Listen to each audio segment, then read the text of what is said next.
Morning. Thank you so much for joining our Open Door Adventist Fellowship live stream. Did you guys like the video that we just watched? Man, that was really cool, right? We have a really cool program for you guys. As always, by our wonderful praise team, we have a couple of songs that they prepare for us. So get ready to sing. I know some of you guys actually get your instruments out and sing along with us or play along with us. So get your instrument, get your vocal cords, sing loud, and enjoy this worship time. And afterwards, we actually have children's story and also children's songs. So I know kids, you guys are really excited about that. We're going to continue on with our series, Don't Waste COVID-19, How to Grow Instead of Shrink. Today we're going to be talking about specifically something really interesting that I learned about Instagram and how that's going to help us to grow instead of shrink. Something really interesting. So look forward to that. Nicole and David, let's go and to sing some songs together to God.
saved a wretch like me. I once was lost, but now I'm found. Was blind, but now I see.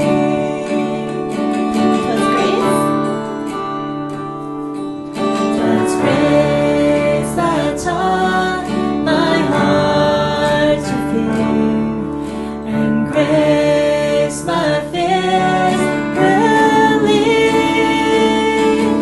How precious did that grace appear, the hour I first believed. My chains are gone. My chains are gone.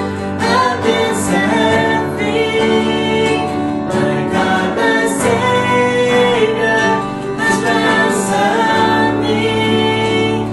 And like a flood, His mercy rains, unending love, amazing grace. The Lord has promised good to me.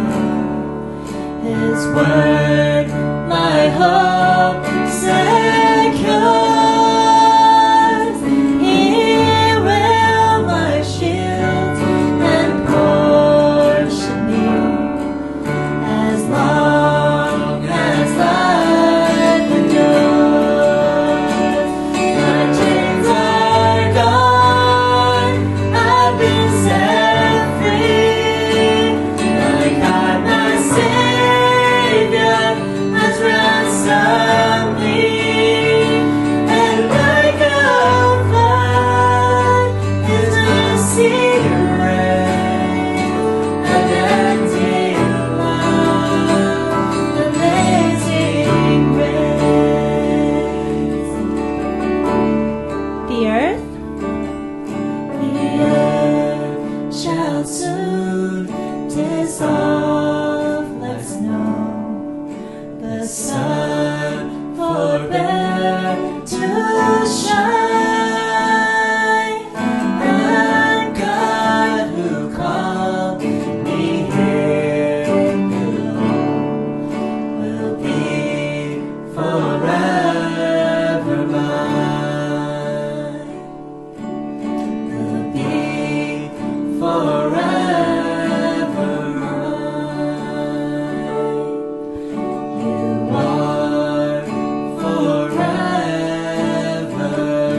mine.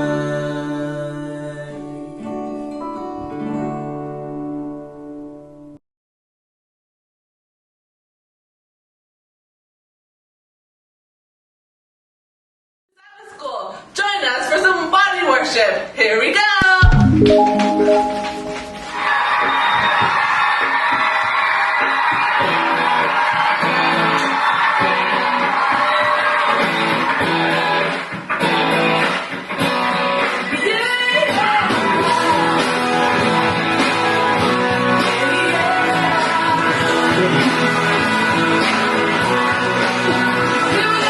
Na, na, na, na, na, na, na, na, na.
It's Auntie Lisa.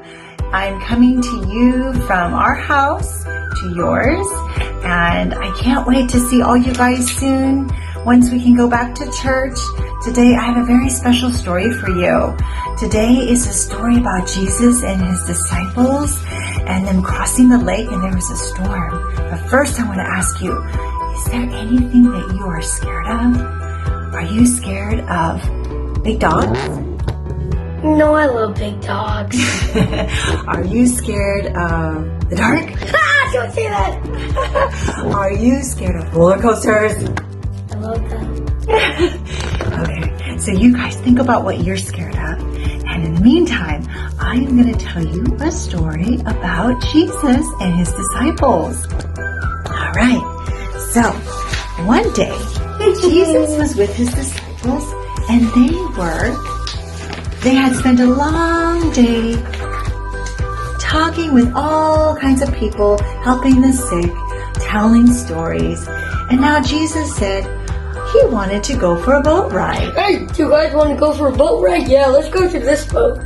So he got onto his boat with his disciples, and then he said, I want to go on the other side of the lake. I'm very tired. Okay. Let's all get into the boat. Okay, you can sit in the back. Okay, thanks. All right, so the boat went into the water, and at the time the lake was so calm and it was so comforting. There was a nice breeze. Yeah, and pretty soon Jesus fell asleep. Didn't you say tiny waves? Jesus fell asleep. Tiny waves, remember? Tiny waves, and Jesus fell asleep. Jesus fell asleep, and he decided to lay down in the back This of the feels boat. so good. Yeah. I wish we could do that. Yeah. So then pretty soon, those waves became stronger, and the wind became stronger, and it started to rain. It started to rain. Oh no! And guess what? There was thunder and lightning. And also, it started to rain so hard the water started to go into the boat. Oh no! The disciples were getting so scared. Oh no! Let's turn the water on. They were so scared they called to Jesus. Jesus, help us, help us. It took a long time, but finally Jesus woke up. And when Jesus woke up, he knew right away that his friends were scared. Help us, Jesus, help us! He knew his friends were scared. So guess what did he do? No problem, guys. He went to the front of the boat, and guess what he did? He told the storm, the wind, and the rain to stop. Stop! And what happened?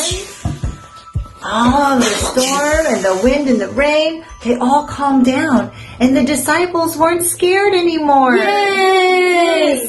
So the disciples weren't afraid, and Jesus helped the disciples to be safe. I hope you guys be safe. Jesus helped us to be safe too. And he wants us to help others to be safe. I hope you guys help others to be safe. So remember, we can help others be safe. Can we say that together? Yep. We can help others to be safe too. Okay? So today's memory verse is, hold on, I'm going to say it together. So let's say it together. So the Lord, point your finger up. The Lord is with me. I will not be afraid. Psalms 118 verse 6.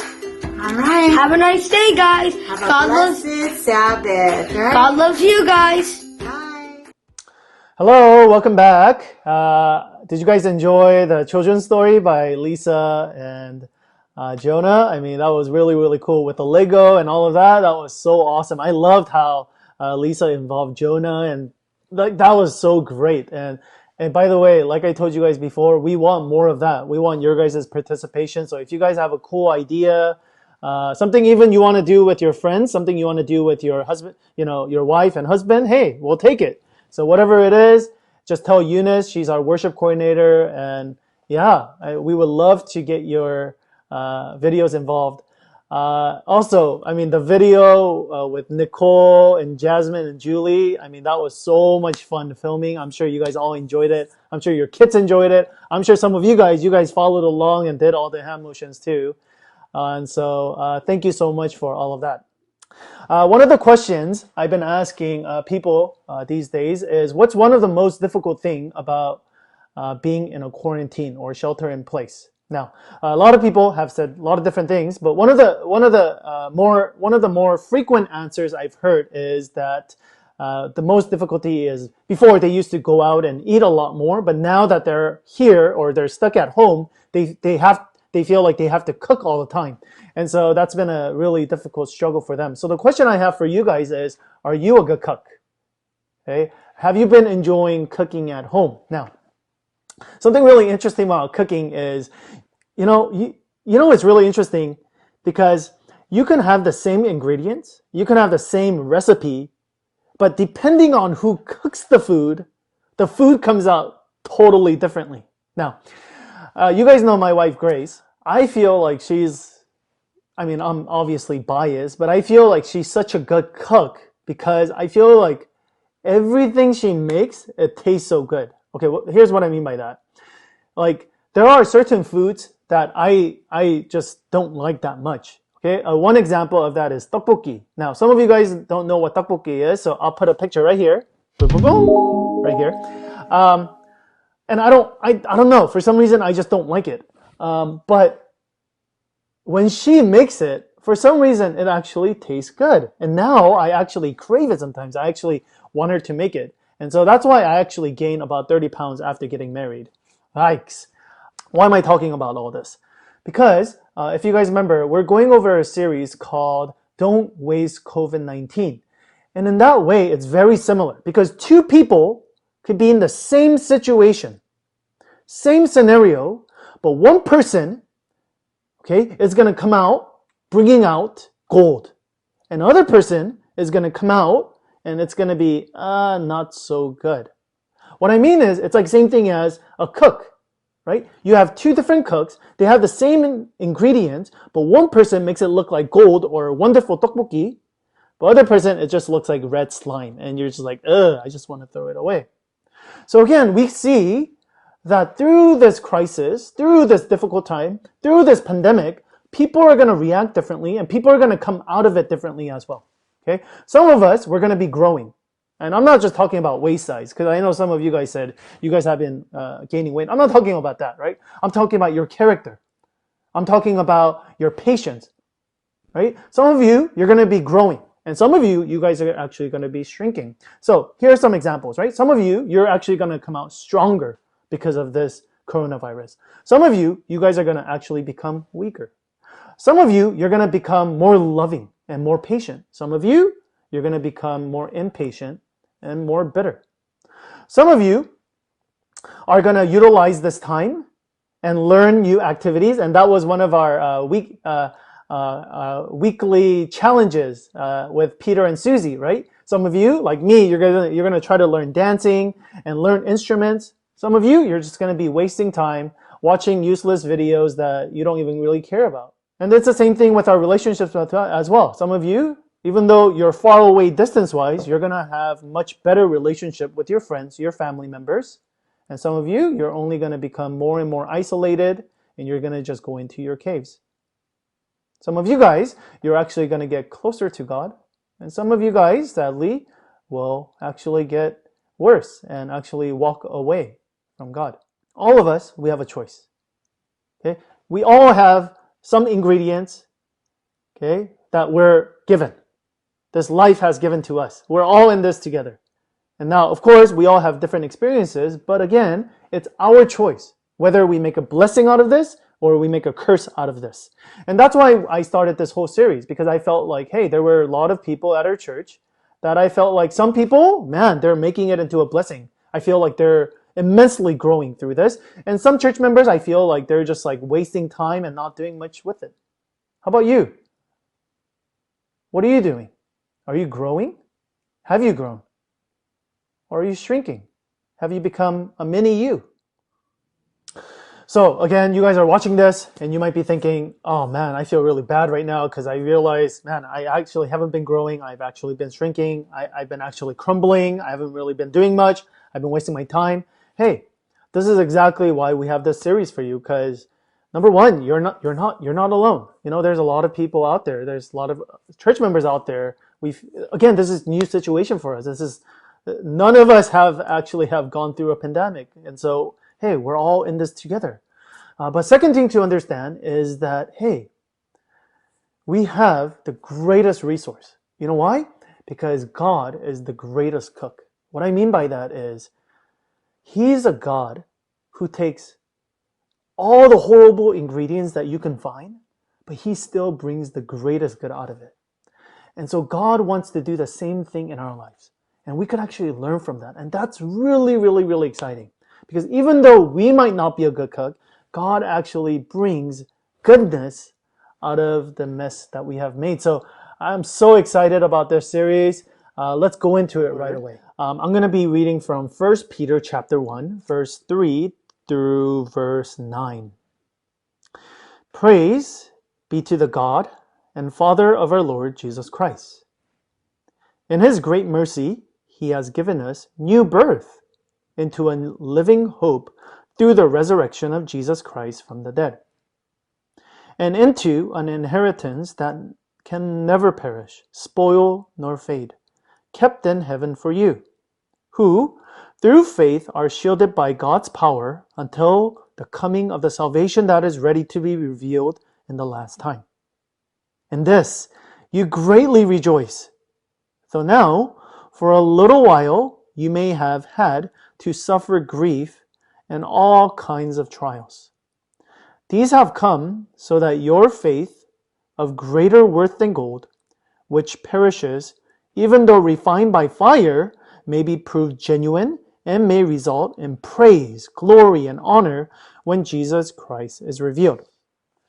That's the word of God. Now, one thing that I want to look at is particularly if you look at verse 6 and verse 7, it actually talks about suffering. Now, Peter, who wrote this book, who is also the disciple of Jesus, he talks about this suffering and he says, hey, there's going to be some times where God actually uses suffering or He uses difficulties, and He does this to actually refine us by fire. Now, this is a concept that many of us don't know about. Why? Simply because, again, when was the last time you guys actually saw metal, gold, these kind of, when was the last time you even went to a refinery? Never, probably. Again, I don't know either, right? So I had to research on this, but the basic idea is pretty simple, right?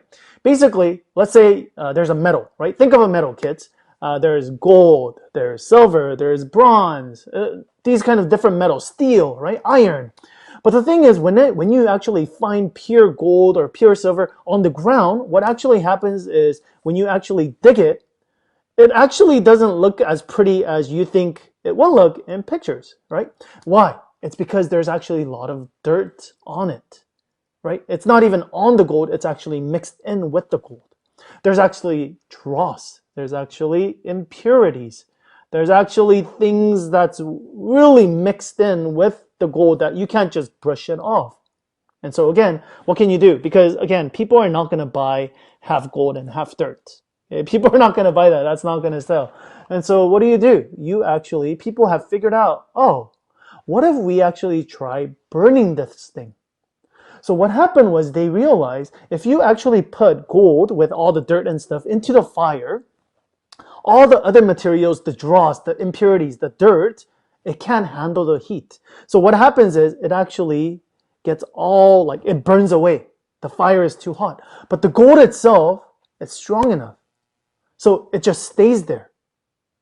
For the first time, all of these impurities and dross and dirt goes away. And for the first time, when you take it out of the fire long enough, you actually get to see pure gold for the first time. Now, he says the reason why God uses suffering Okay? God uses difficulties to actually put us into the fire. That's like the fire, right? That's the difficulty.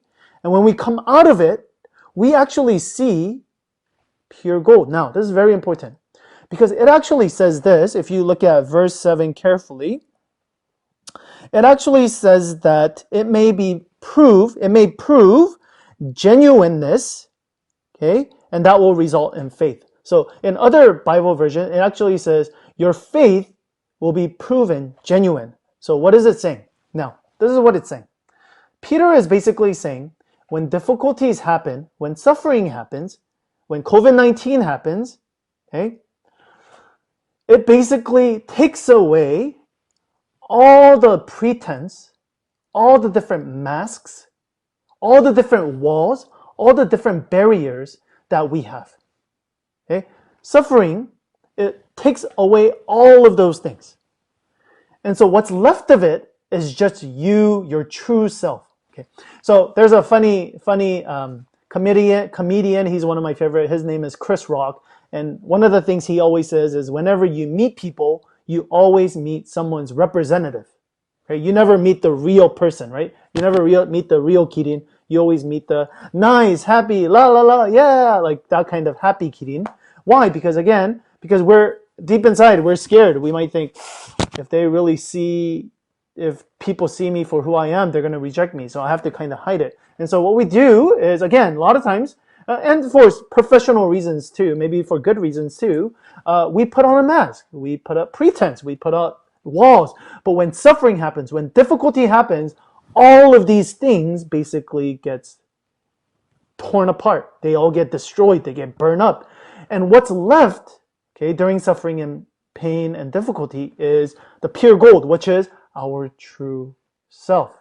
So like I said, a lot of us, we actually don't know ourselves very well, but when we are actually put into the fire, right, we're like that gold, everything else gets cleared away, and we actually get to see us for who we really are. Now, I'm going to take a couple of sermons to talk about the different aspects of that, but today I'm going to talk about our characters. Okay, what do I mean by that? Okay, most of us, okay, whenever we come to faith, or whenever we come to religion, most of us, we take a very intellectual path to it.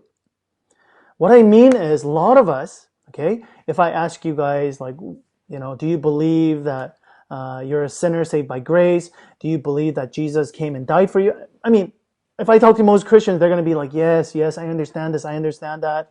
I realize I'm not a perfect person, and only through Jesus' blood, only He can save me. These kind of things. I mean, they say the right things.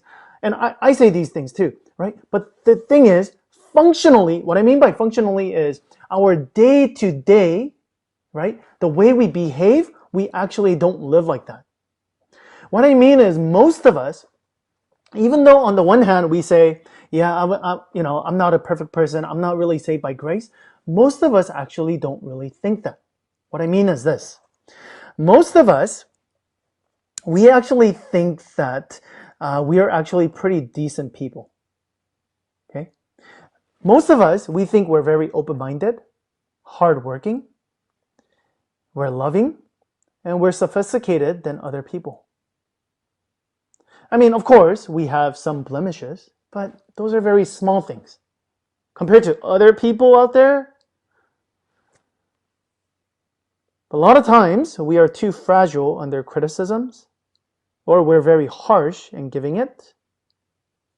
We're bad listeners, and we're very ungenerous. And we think people are foolish, or too slow, or incompetent. We become too impulsive. We're either too timid or too cowardly. We're too controlling or unreliable. But the thing is, most of us, we don't recognize that. We're largely blind to all of these things, right? Some of it because we just don't see it. Some of us because we just don't want to see it, right? Now, and this is when, right? This is when suffering comes, when difficulty comes, then you start actually seeing some of these things come out. You actually realize, oh, I'm a lot more timid than I thought. Or, oh wow, I'm a lot more impatient than I thought. Your selfishness comes out. Your self-pity comes out. Your bitterness comes out. Your dishonesty comes out. All the impurities of the soul, they all come out.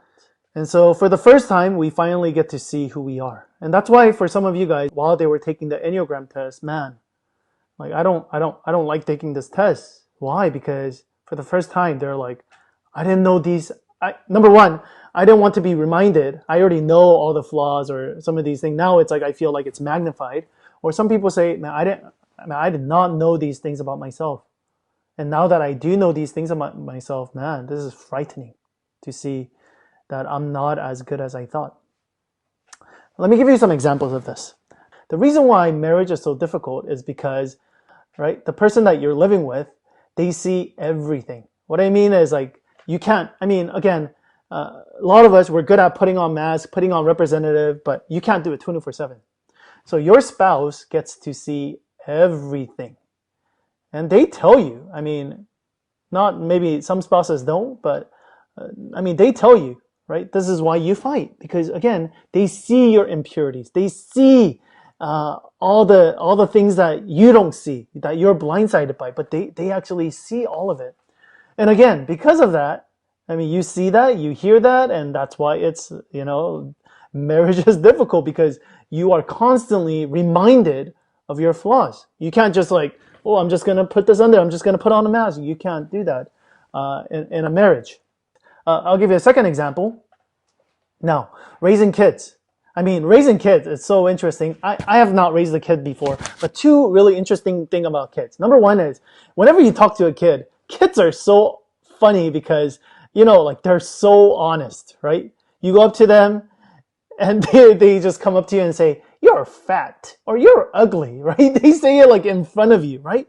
Some of them, they're just being mean, and some of them, they're being truthful, but they don't have that social cue to like not say those kind of things, but they tell you, and that hurts, right? And that's one of the things that you hear as kids. I remember one of the moms was saying like they were talking to their kid, and their kid was like, oh, you're not being a nice mommy, right? Like you're shouting, you're being mean, you're being a mean mommy. And they realized, wow, I'm actually being very mean to my kid. And it was kind of a wake-up call for them. Again, why? Because kids are honest. Part two, I think, and again, I haven't raised kids, but I've worked with people with autism. And a lot of autistic patients, they kind of behave like kids.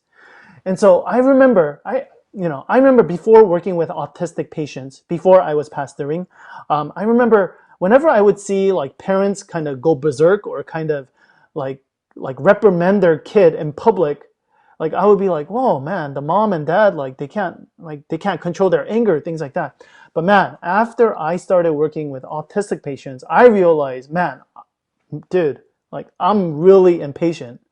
I was about to hit one of them because I got so angry and I couldn't control them. So I understood, right? Because again, you're in a difficult situation. And when you're in a difficult situation, your true character, right? All your mask, all your pretense, all your walls, all your makeup, everything that you had, it just fades away and your true self comes out.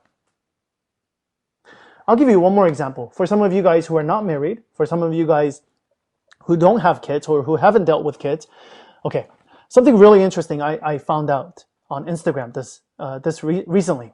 I was looking at some articles and they were actually saying, if you actually go to the search section of Instagram, they show you all of these pictures, like random pictures of random things. Even before you search, they give you all the different pictures. And I thought it was just random pictures, but actually what Instagram does, so smart, they actually know every single picture that you basically clicked and liked.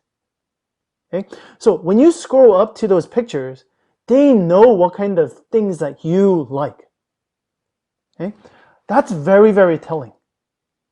Because some of you guys, you might not even know that you're clicking on certain things. But I want you to actually go and look at your Instagram, not right now, after the sermon, and actually see what kind of things are you looking at. Okay? It's going to be very, very shocking. So again, you see, what I'm trying to say is, when you are going through a difficult time, when you're going through suffering, it's not suffering or difficulty that's making you impatient. Okay? It's not suffering and difficulty or kids that are making me arrogant. No, no, no, no, no, no, no. These things are being revealed. These things were within us. These are the impurities. These are all the negative things that we actually had. Okay? But now that we're going through suffering, all the pretense, all the delusion, it's all being faded away. And we, for the first time, see us for who we really are. And that's one of the things that this is what Peter is talking about. You get to see what your faith actually looks like. Now, what do we do? Because a lot of us, when we go through difficulties, when we go through suffering, when COVID-19 happened, our true self actually came out. It's kind of like you just woke up from your bed and you looked at the mirror and you go, whoa, I look like that. Whoa, I look horrible, right? And most of us, we do not like that. So what do we do? Okay, this is what we do a lot of times. And this is what I call the false solution or the false fix. Okay, the temporary fix maybe. We do the same thing that Adam and Eve basically did. Okay, what did they do? If you guys remember from Genesis 3, when they first sinned and they saw themselves, right? Because now right before they were covered up by God. They were identified because of God. And now that was been stripped away, they see their nakedness. They see themselves, the true self, who they are for the first time. And there's three things they do, right? What did they do? They covered themselves. Second, they hid. Third, they started blaming. They did the blaming game. They say it's God's fault, it's Eve's fault, it's Snake's fault. Okay? Now, this is exactly what we do. Okay, this is no different from us. Okay, a lot of us, what do we start doing? We do the same thing. We cover. A lot of times, for example, you realize how impatient you are. So what do? Next time, you try to cover it up. You try to make it better, situation better, by being extra nice to somebody. But again, that doesn't last. It doesn't work. Some of us, we go into social media. Some of us, we go into hiding mode we try to ignore the problem by going into Netflix or YouTube videos, and we just try to ignore the problem altogether. Other of you guys, you start blaming maybe your parents, maybe even your children. You go, man, if only my parents didn't treat me like that, I wouldn't be like this right now. If only my kids actually listened to me, I wouldn't get this mad. If only my wife stops nagging, or you might even say, if only my husband had a better job, we wouldn't be in this financial situation. Again, you start blaming other people. You see, what Adam and Eve did, covering, hiding, blaming, we do the same exact thing. It's not any different for us, right? Again, we do this because we don't like to see the face in the mirror. We don't like to see what happened after we came out of the goal that we see. We don't like it. But the problem is, the more we do this, okay, the more we cover, the more we try to hide, the more we try to blame others, it actually just becomes worse and worse and worse, right? If anything, again, let's say you start blaming other people, right? What happens to you? You just become an angrier person. Okay? So if anything, your character is actually getting worse through this process. You actually get more bitter. You actually become cynical. Let's say you hide. What happens? Then again, you become more blind now. You are more blind than what you were blind before. Okay? When people tell you, oh man, you have this issue, then you go, what are you talking about? I don't have that issue. You become more delusional. See?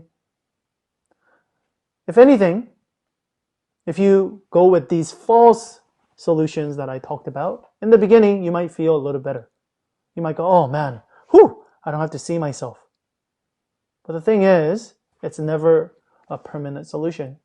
You're just taking Tylenol to get rid of your toothache when you actually have cavity. You have to take the whole teeth out.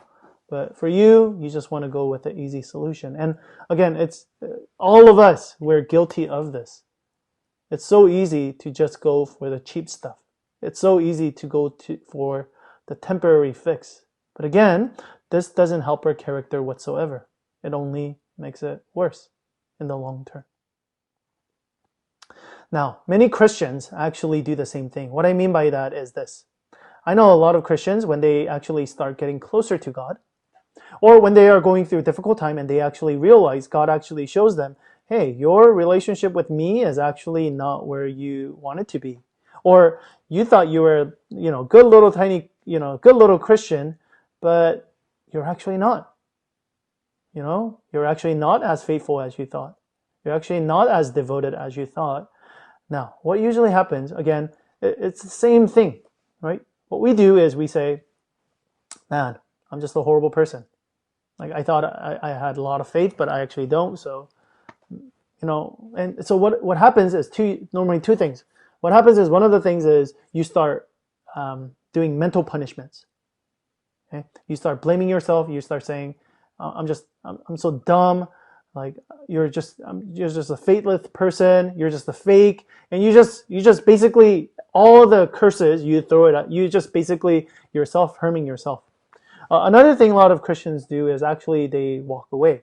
What I mean by that is they say, oh man, like, I thought I was good. I thought I was a righteous person. I thought, I was a faithful person, but I realized through this event, I'm actually not. And maybe, I'm like, maybe this is just not me.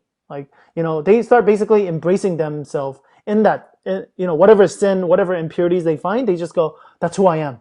And God will never accept me for who I am. And so a lot of them, they actually turn around and just say, I don't think I could do this thing. That's for the other religious people. That's for perfect people. But for me, like, that's just not me. And so, okay. So what do we do? Okay. What's our solution? Well, Peter actually told us. Okay. In 1 Peter, if you see it, he actually tells us. Now, this is the really, really crucial and important and crucial thing. And if you get this, it's really, really cool. Peter and even Paul says this. They don't say that you're going to rejoice, okay, after you suffer. Okay, a lot of people think that, right? It's kind of like this, like, yeah, like gains, I'm going to work out hard. It hurts so much, but afterwards, I'm going to be so happy. Okay, but Peter doesn't say that. Paul, if you look at even last week what we read, they don't say that. They actually say there is joy as you are suffering. Okay, now why? How is this possible? It's because of this, okay? If you read verse 3 to verse 5, it actually tells you, okay? Praise be to the God and the Father of our Lord Jesus Christ. In His great mercy, okay? He has given us new birth, okay? I'm emphasizing these words because these are important for us, okay? Into a living hope through the resurrection of Jesus Christ from the dead, and into an inheritance that can never perish, spoil, fade, kept in the shield, kept in heaven for you, who through faith are shielded by God's power until the coming of the salvation that is ready to be revealed in the last time. In this you greatly rejoice. You see, even though you are suffering, at the same time, when you see the gospel, when you see what gospel is offering to you, there is great joy. Why? Now, this is very important. Because here, listen, a lot of you guys, okay, actually, let me give you this example. Okay, I'm getting so excited. If I go to people who do not have COVID-19 and I go tell them, hey, I have the vaccine, they would just say, okay, yeah, I don't need it. I'm okay. Go to people who need it. But if I go to someone who's quarantined right now, who are in the hospital, who have a hard time breathing, who are dying, and I go in there and I say, I have the vaccine. Imagine how much joy they would have. And this is exactly what Peter is telling us. Peter is telling us, when you are going through difficulty, you finally realize that you're not as good as you thought. Perfect. Why? Because the gospel is for people like you. Perfect. You need God's mercy. Perfect. You need a new birth. Perfect. You need a new heart? Perfect. This is exactly what we're offering here. This is what you need. You see, because what's going to happen is a lot of times Satan comes when you're going through difficult, when you see yourself, Satan comes and says, you can't come to God, man. You're not, what? You have that? Oh, God's not going to take that. Like you got to go fix yourself a little bit and then come. Like you can't come. Like, no. But you see, this is not what the gospel is saying at all. This is not what Peter is saying at all. Peter is actually saying, you see, this is why we can rejoice, because there is hope. Even though we see our true self, even though we see the nasty things within us, there is joy. Why? Because we have a great surgeon. We have a God, okay, who dies for our sins. We have a God we talked about last week. He takes all of our disease. He takes all of that. Okay? And he actually dies. He takes out his good heart. And he puts us down. He takes out our cold heart, our character that never changes. He replaces that and he puts in his heart so that we have now the ability to do good. And he says, verse 5 is so beautiful. He says, that's shielded. Right? He's basically saying, what's gonna come through and take that away from you? Okay, who's gonna take that hope from you? Okay, so even though you're going through difficulty right now, it's okay.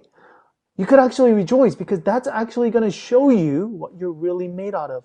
And when you truly realize that you're actually not a good person, that's beautiful because you actually see God as a solution to your problem now. You don't just go, oh, he's just a cherry on top. Or, yeah, like my life is pretty good, but, No, it's not that. It's, oh my goodness, I'm dying. I have no hope. Like I look at myself and all I see is darkness. But now, there's a great surgeon. There's great hope that actually comes. Okay, so practically, what does this look like in our lives? Okay, so once again, when difficulty hits, you see yourself for who you really are, and a lot of times we don't like this. We don't like who we really are. So again, the false solution is we look to ourselves and we just try to fix it ourselves, but again, that doesn't do anything. So what do? Okay, you have to focus on God.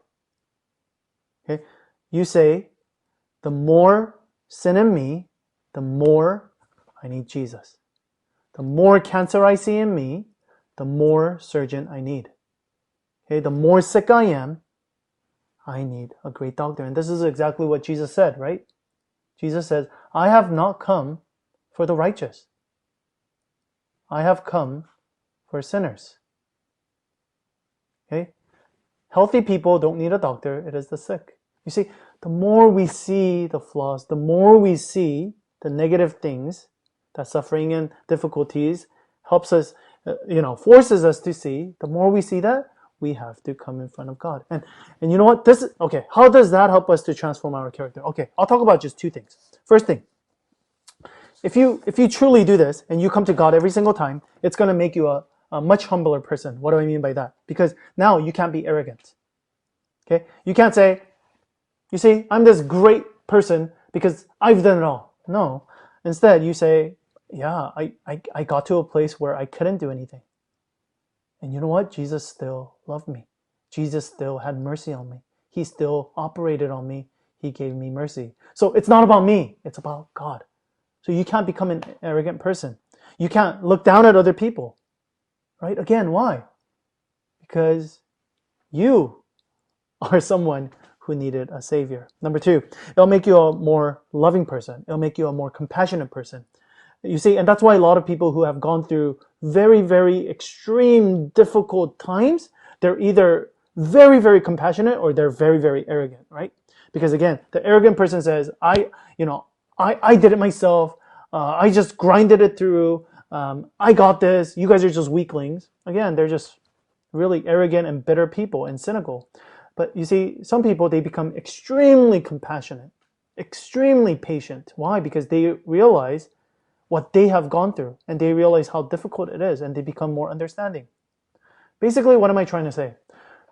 when you're going through a difficult time and when you truly realize yourself for who you really are and when you are covered by God, then you can now cover other people's weakness as well. But you see, if you feel like, I got this, I got my fig leaves on, how come you guys are not doing it? That's what happens. You see, the more you get closer to Jesus, the more character of Jesus that you actually get, the fruit of the Spirit, right? Faith, peace, hope, love, all the things that we want in our life, that's exactly what we get. Again, these are not things that God just throws out to us. No, these are things that you get by being close to Him. So, suffering, difficulties, hardships, these things will help us to see ourselves for who we really are. Now, for some of you guys, COVID-19 has definitely done that for you. For some of you guys, other of you guys, it hasn't done that. But one thing for sure is whether it's COVID-19 or the next pandemic or the next earthquake or next financial disaster or recession, whatever it's going to be, maybe a death, I don't know what it's going to be, but all of us, every single one of us, will one day stand in front of a judge. And every single one of us, okay, we cannot come in front of that judge with a mask or any delusions. Why? Because that judge has seen everything that we actually did and everything that we actually thought. And He knows exactly our character. He sees all of it. And so we're going to be exposed one day. What are we going to do?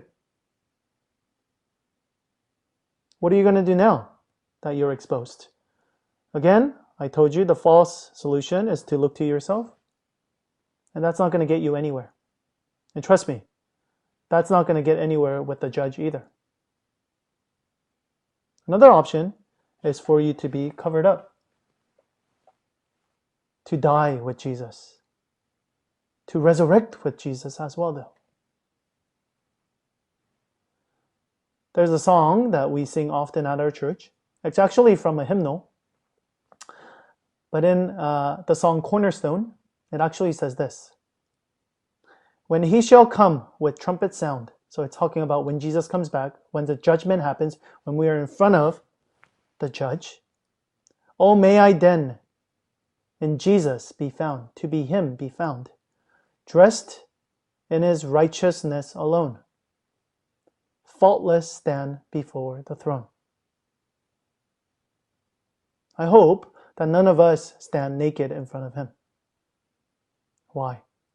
Because Jesus has already been stripped. He's the one who took off His robe. He's the one who has taken off His garment. He's the one who has died. Why? So that He can clothe us in His righteousness. Some of you guys, you feel discouraged because of the things that you see within you. Some of you guys, you already know that and you have ignored it. But now, suffering and discouragement and hardship has shown you that. It's time to go to Jesus. The solutions that you have offered yourself, the things that you have done, the hiding, covering, blaming, hasn't worked out. You have the same problems. It's time to turn to God. It's time to be dressed in His righteousness and faultless stand before the throne. May you see the beauty of that. May you search out the great doctor, the great surgeon who is ready to embrace you. So, go to Him today. Go to Him right now. Go to Him this week. Let us go into a time of reflection.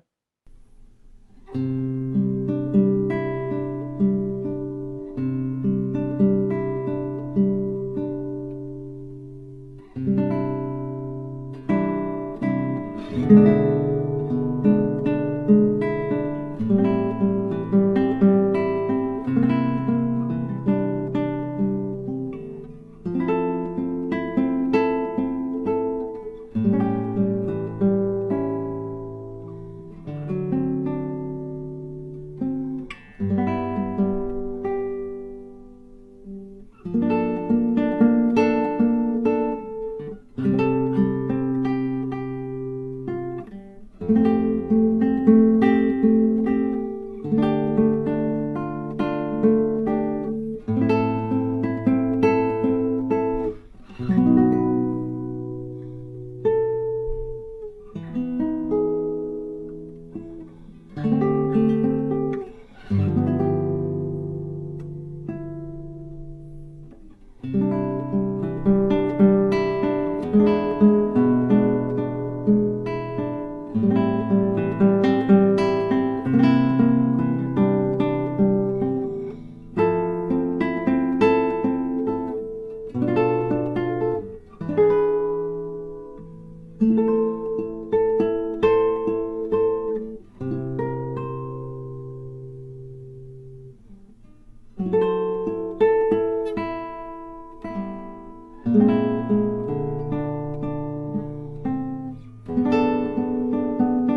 your eyes upon Jesus. Look full in His wonderful face, and the things of earth will grow strangely dim in the light of His glory and grace.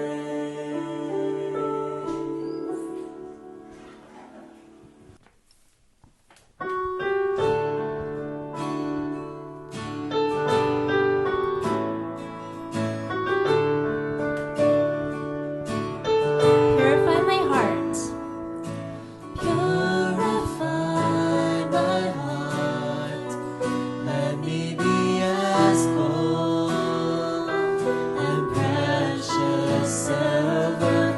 Purify my heart, let me be as gold, pure gold, refiner's fire.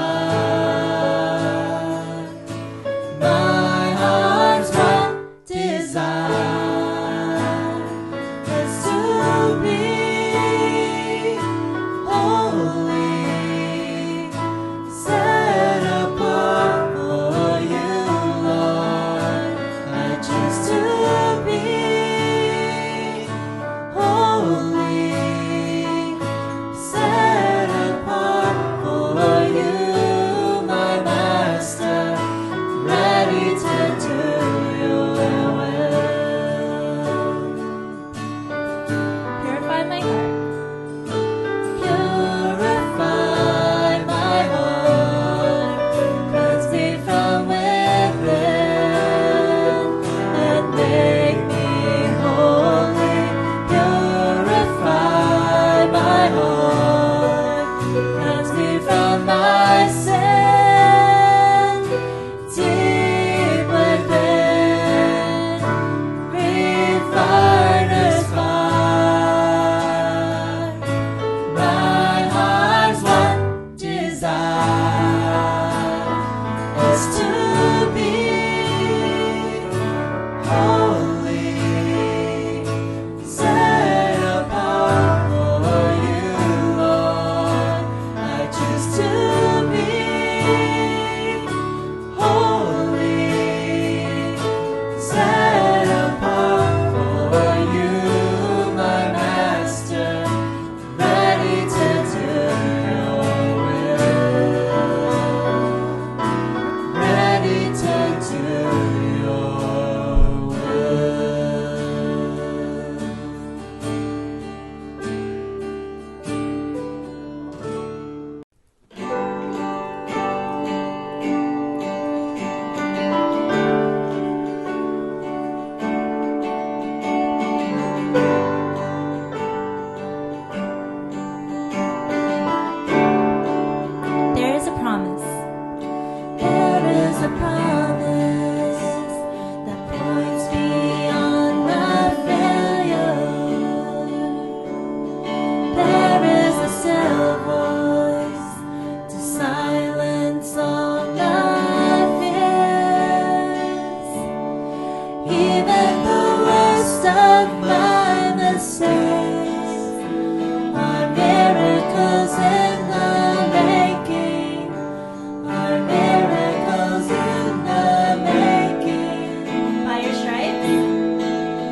Hey guys, thank you once again for joining us. I'd like to thank the praise team once again.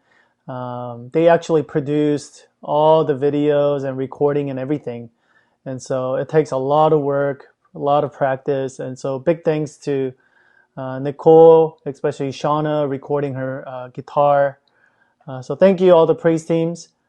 And also for Jeremy for producing all the videos and the sermon as well. So a couple of things. We will have a couple of like announcement slides that will be going by for about a minute or two.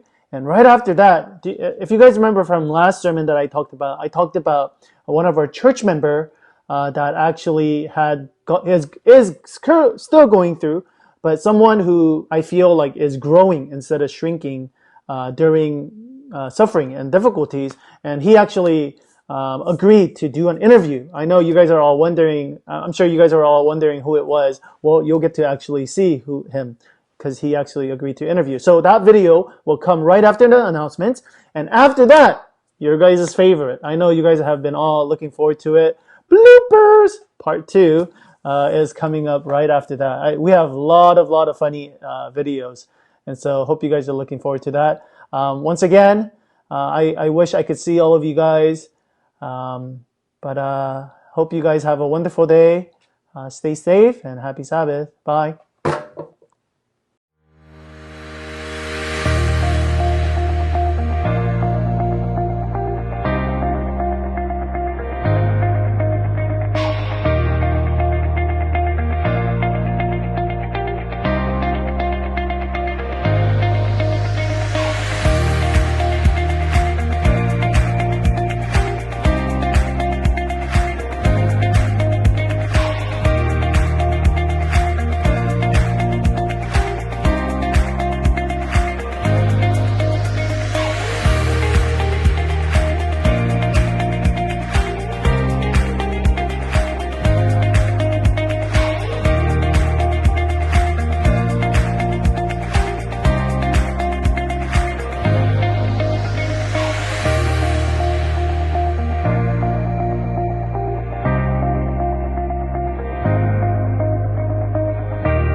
All right, Jeremy.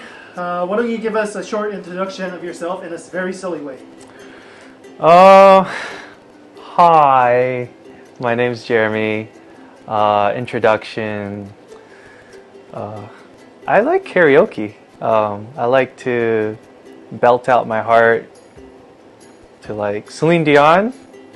Actually, that's my mom's like favorite artist, but she used to play it a lot in the car, so I kind of picked up a couple songs by heart, and now whenever there's time for karaoke and I see Celine Dion, I kind of want to go for My Heart Goes On. Can we get a short preview? What? Me singing? Yeah. Okay, let's see. Near, far, wherever you are. Okay, that's enough. Okay. Yeah, I can't believe I did All that. right, can you, Can't believe I did that. Mercy. Okay, anyways. okay. Can you give? Can you tell us another interesting fact about yourself? You think something that church members wouldn't know? I thought I was being cool when I started rollerblading in college. Do you still think you're cool? I think I'm unique, but cool, that's, yes, I do. I like rollerblading. I don't know, it's just been a thing, even when I was a kid. What Enneagram type are you? I'm the Enneagram type 4. They like to call us the romantic, or... Do you think you're romantic? Yes, kinda, sorta, yeah. I don't know. Can you That's tell kinda- us why you think you're romantic? Very emotional. Like, I feel things deep, I like to think. Not trying to say that it's, well, maybe it's cool. If I can cry when I hear music, I don't know. Isn't that just being a drama mama? Drama llama? Oh, yeah. So, interesting fact, Jeremy. I recently found out that you're actually not Korean. Oh, wait. Really? You actually fooled all of us. So, how did you end up at our church? Almost 3 years ago. I graduated from college. I was looking at an opportunity to kind of just start my life. At that time, I didn't know where I wanted to go or what I should do. So I prayed over it with some friends during a camp meeting, and somehow that has led me on this journey to Sacramento. And now, like, I kind of found my way to our church. But there's a lot of things that happened in between, kind of. Wait, in the previous interview, you actually told me you came because of the potluck. Oh, yes, that's totally true. It was definitely food driven, as well as just actually, like, another thing was it was me and my friend Magid. We were actually looking for a young adult community to kind of latch on to, kind of see who's out there, who to hang out with, just trying to make friends. So we were church hopping, and then one day we actually heard from some people that, like, hey, there's a Korean church nearby your area. A lot of young people to hang out with, and, like, really good food. And the food really caught our eye because, you know, food is always good. But came over to the church, and at least for me, I haven't gone to any other church since. So. Okay. Tell us your favorite thing about Open Door Adventist Fellowship. I think it was the thing that kind of kept me going to Open Door. Basically, you get involved, like, immediately. Like, the fact is that they want to know how you're doing. They want to keep you around, and they're, like, I want to say, genuinely invested in seeing who you are as a person. What, I don't know, what you can do, I guess? No, just like, it's like family, really. Like, you just feel that included, you feel welcome. I'm not Korean, but I still felt like I was Korean. Well, perfect. Okay. Transition to some serious stuff now. Gotcha. Last week in my sermon, I talked about some difficulty, and it was actually about you. Yep. Can you share some of the difficulties that you have been through or you are currently going through?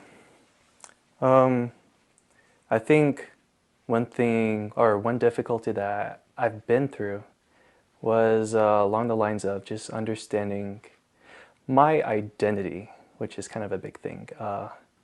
When I was growing up as a kid, we had a very mobile family, a military family, but, like, in essence, what would happen is that we always moved around to different places, different environments, even different cultures. For me, I would, we would go to a community every 2 or 3 years. We would plant down, and then I'd feel like, oh, I'm a part of these groups of friends, these types of families, these types of just individuals. And then just get pulled out because my dad, of course, he had a different station. The government tells you where to go, so we had to go. And that, along with a couple of other factors, made me really wonder about where did I belong? Like, where do I fit in? Like, who do I associate myself with? Because I always felt like I had this world, or I had this thing that I created, and then it would get destroyed. And for me, it affected me a lot as a kid. And even up until, I don't know, like a year or half a year ago, it's pretty hard. Sometimes it's hard. So there's that. And then a current issue that I'm going through is my parents are going through a divorce. Basically, it came out of nowhere. At least for me, it came out of nowhere. I didn't expect it. I don't think they even expected it either. There's a lot of things that led up to this point. And so kind of seeing the trajectory of my parents' future going very, I think, unpredictable directions. And me as a son, just kind of seeing a lot of things that maybe I took for granted, or things that I really valued, or things that I thought I could always rely on, just kind of fall from underneath me. So I almost feel like it's kind of flipped, where it's like I'm kind of being caught in the middle of something that I feel I need to be responsible for, even though I care for my parents and they have their things that they have to resolve, but I want to help and guide them. And so there's a lot of turmoil in the fact that, can I guide, or do I let them be, or I want to help. But yeah, those are some of the thoughts. Those are some of the things that I'm kind of struggling with. So I know that these are things that are that has been definitely difficult, and something that's very difficult for you even at the moment. How would you say Jesus has helped you deal with your identity and this family situation that you're going through? Going back to the identity thing, I think it's the fact that I want to understand where I belong. I want to understand that with all the experiences that I've gone through that make me feel like I'm different, that I think in the end that I can be accepted for who I am, because I think that's always been a worry. And so looking at Jesus' life, he wasn't exactly understood for who he was, not by many. And he had to move around a lot, maybe as a baby. But in the end, he understands the importance of wanting to be understood, of wanting to belong. And when I see that, I can totally relate. Because sometimes I feel like I wasn't relatable, or I couldn't be related to. But Jesus can relate to me, and it really did give me this foundation, this feeling of self that's more stable, that is more solid. So there's that. And then with the current situation that I'm going through with my parents' divorce, I think for me, it was this idea that I have to plan, I have to mitigate, I have to come up with all these things to figure out, like, how do I create the best outcome for both my mom and my dad, even my sister too. And so I felt this huge burden on my shoulders. I felt like I had to control everything, even though in reality these things are out of my hands. And there's no way I could really secure a good future. So looking to God, looking at this big picture, that there is hope, that even though the suffering that we're going through or the things that we plan, they may fall apart and we don't understand, I can trust God to kind of lead us through our trials, to lead us through this big picture that He does care and He does love us, and that He'll make things right in the end. So for me, yeah. So Jeremy, it seems like you have, even before COVID-19, Mm-hmm. I mean, you were going through a big storm in your life. Mm. How are you? It seems like you have grown Mm-hmm. instead of shrink during this time. Mm-hmm. And as you know, our series is about growing through crisis, not shrinking. Yeah. What has helped you? How did you grow instead of shrink? Because I'm sure it would have been easy just to just let it go or just give up. Mm. Well, I think at one point I was at a really low spot with the current situation that I was going through, where I think you mentioned it, like it was hard to eat, it was hard to sleep, it was hard to make sense of what I was experiencing. I think it was definitely a low point. The changing factor to that was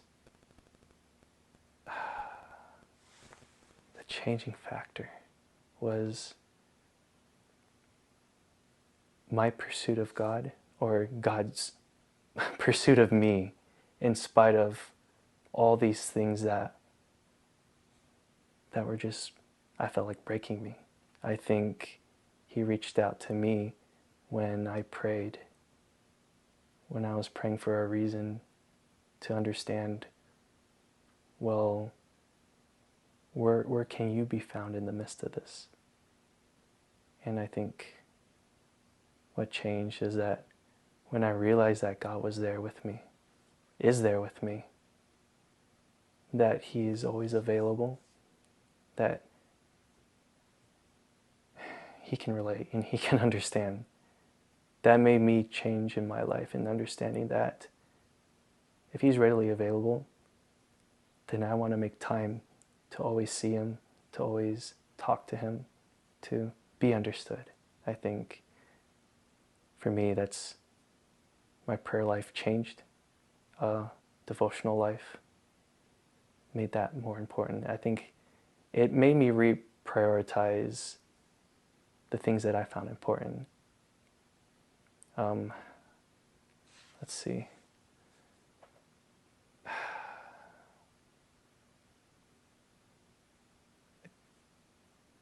Did I answer the question? Yeah. Yeah. Okay.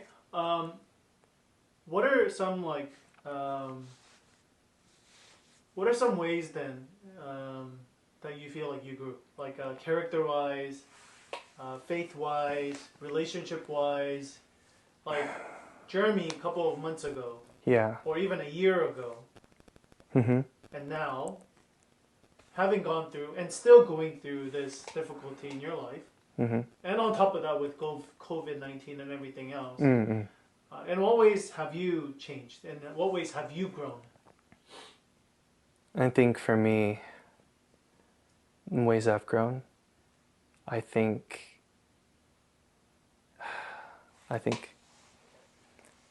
that I have more hope in my life.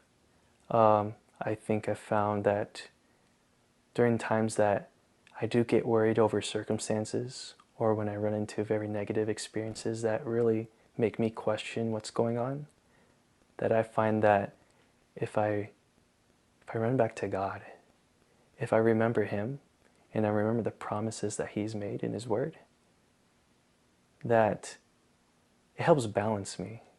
Like, it helps me recenter my perspective, because it's so easy to get filled with this negative feeling. It's easy to get carried away with very real, very like serious worries. Sometimes I think it's easy to get lost. And so I think, kind of going back to like praying and seeking God, I think by doing that, it really does help, again, center yourself. And for me, I feel like I'm a more balanced person. I think, again, I tend to get very emotional. It helped me kind of deal with my emotional health. Like, whenever I go through negativity, it helps me to, or I found myself actually being able to grapple with it better, and to be able to have more self-control, and to really realize like the more bigger picture perspective in life. That's the best way I can explain it. I know that Book of Psalms has been a really big help for you. Can you like tell us how it has helped you? So I think I look to Psalms because it does describe a human experience. It describes how David, through his emotions and his feelings, he writes it down in poetry, he writes it down in song, to really reach out, to really understand God. And to me, I could really relate to those words. I think there's a specific passage in Psalms that really speaks to me as I've grown in my relationship with God. And I'll try to I'll summarize it. One thing that I ask of the Lord, that I will seek, to dwell in the house of the Lord all the days of my life, to gaze upon the beauty of the Lord, and to inquire in His temple. So for me, I see God as being a very real and very present God because of that verse. Because to desire to be in God's presence, to look upon Him, to see Him for who He is, and to inquire, to talk, to even ask questions, to really delve into the deep things that we sometimes worry about. I think God is there and He's available. So that's something that I've kind of put as a very important verse to remind me of what is this big picture of my life? What is the most meaningful thing that I can find? What is my purpose? So Jeremy, I know there's going to be a lot of people who are watching this who maybe are going through a similar situation as you, or they feel overwhelmed by COVID-19. Okay. Okay. As a storm rider, okay, or as someone who experienced storm in your life, what kind of advice, what kind of words can you tell people who feel like they are going through this kind of crisis? I think, let me think, that we're going to be assailed, or we're going to go through a lot of different circumstances, a lot of things that we don't expect. We're going to be feeling a wide range of emotions, and sometimes we're not going to feel together. We're not going to feel right. And it's almost going to maybe question whether we can go to God. But I'd like to say that regardless of what you feel, regardless of what you go through, that I would say run to God. You may not understand everything. You may disagree with Him. There may be things that, I don't know, that you feel like can't be understood. Well, I really do believe that God can understand what you're going through. that He can provide you with what you need. I mean, I think by reading His promises, by really wanting His presence to really look upon Him, that you'll start realizing that the things and the worries of this world, they won't overwhelm you. They won't overcome you. And if they do, God will always be there to bring you back to your feet. That's what I think. Right. Well, thank you so much for your time. Okay. Now, I'm going to focus on the plant behind you. Oh, the plant. Because I'm going to interview the plant next. Should I And, hold the plant? And we want to do some bloopers with the plant as well. Ladies and gentlemen, it is called the Wild Interiors. Alright, let's go to the bloopers. Ladies and gentlemen, segue to blooper. Just say, yeah, join us for some body worship. Yeah, do that. Here we go. Yeah. You know, I want to make sure I'm animated and you guys stay awake. And I want to make sure you guys actually see my hands. So up to here is pretty good. Deep and wide, deep and wide, deep and wide, deep and wide, deep and wide, deep and wide, deep and wide.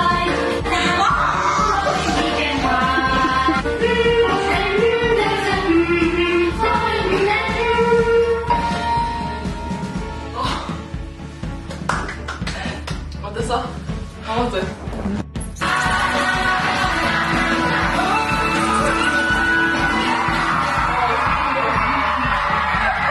Because I messed up sound check number 3 by muting my mic. You see, you don't want to mute this thing, you know? And that's very important, boys and girls, to always check your equipment. And also, we have added on new lights, and that's why you guys are going to see my chinky eyes. It's going to already be chinky, chinky, chinky.